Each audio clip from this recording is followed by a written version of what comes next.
from Alphacrucis College in the marketing department. I'm here today with one of our lecturers, Pratima. We're going to have a quick chat and learn a little bit about her. So Pratima, thanks so much for being with us. Thank you for having me. So Pratima, I think already people can maybe hear a little bit of an accent when you talk. Where are you from? Because you're not from Brisbane. No, long story. I was born in Mauritius, so a tiny island off the southeast coast of Africa. So I'm African by birth. Yep. My grandparents came from India and settled in Mauritius. Wonderful. So that's a bit of my background, but I moved to Australia 12 years ago. So I've been in Brisbane 12 years now. Wow, so you're a child of the world, aren't you? What brought you to Australia?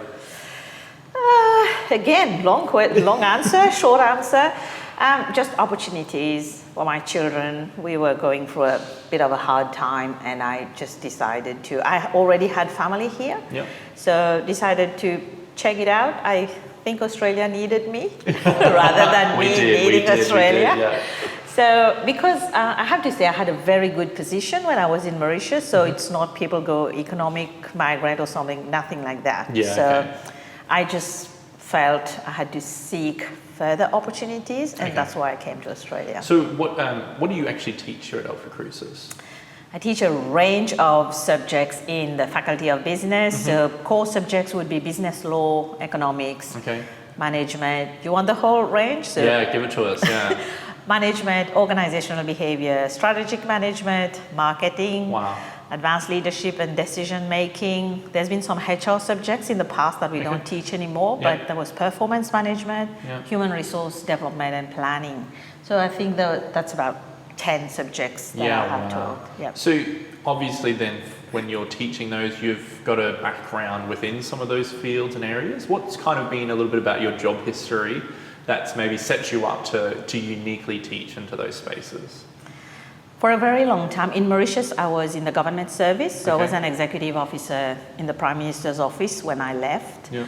Came to Australia. I've done some work in office work, managerial positions, operations management, HR manager, and then went into vocational education industry, and then tertiary education. But my background for my education, I did an MBA with Central Queensland University here, specializing in HR and organizational behavior. Yeah, wow. Yep. Now you're still studying with CQU as well. What are you doing at the moment?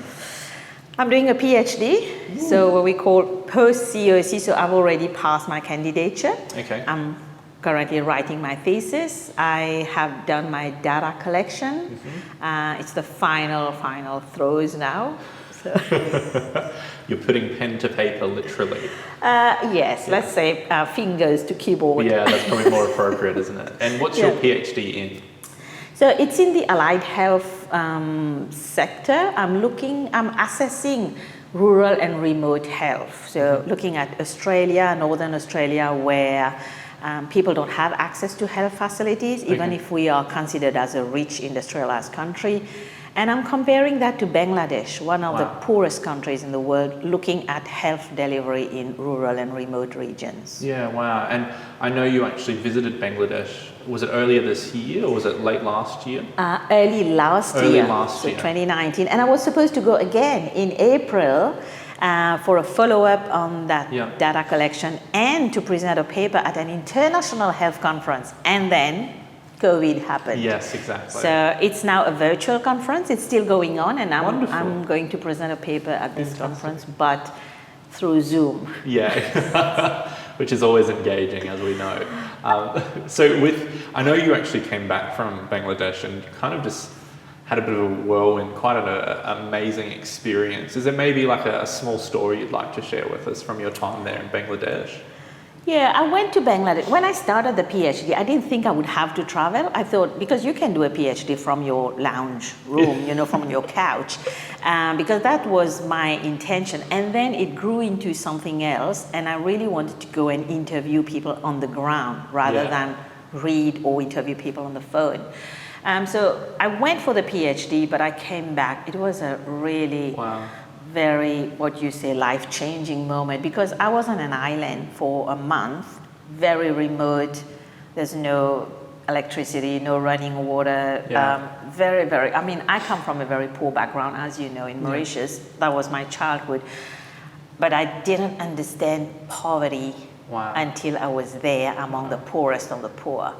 And there's no church there, not even a Catholic church or a Baptist church or any church. So for me, it was like, and that island where I was, it's called Bola Island, which translates as the forgotten place. Wow. And it really felt like a forgotten place. Yeah. So I did come back, and now I've started working there with an NGO, working with children. So for me, it is, we are now building bridges, digging wells, and doing all that kind of thing. Yeah. Oh, that's so wonderful. That's how study and can really have some positive effects on the world as well. Yes. So, Pratima, thank you so much for sharing with us.